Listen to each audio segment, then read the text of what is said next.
Nandito po ako bilang isang concerned citizen who happens to be a psychologist also. Ako po ay isang accredited neuropsychologist na employed ng MLT Psychological Testing and Evaluation Center. I am also a psychologist consultant of the Psychological Resources Center.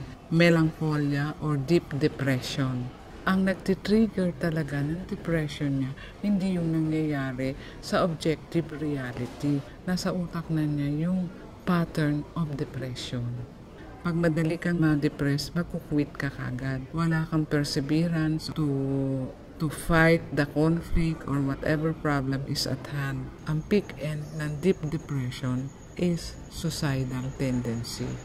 Binugahan niya ng halo-halo sa muka yung isang kaibigan niya o tauhan niya. Tapos nagtawa siya ng nagtawa.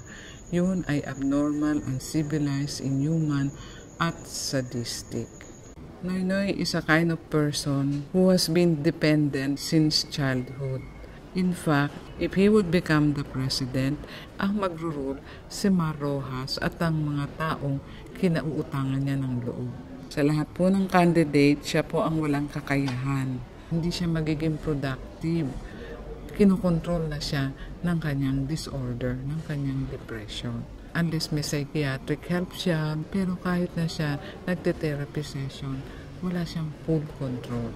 I-require ang psychological test to see the strong leadership skills of those who will be promoted sa magagandang posisyon sa kumpanya.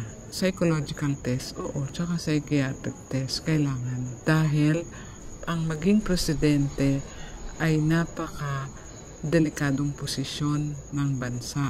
Nananawagan po ako sa mga boboto na pumili ng isang kandidato na mentally sound.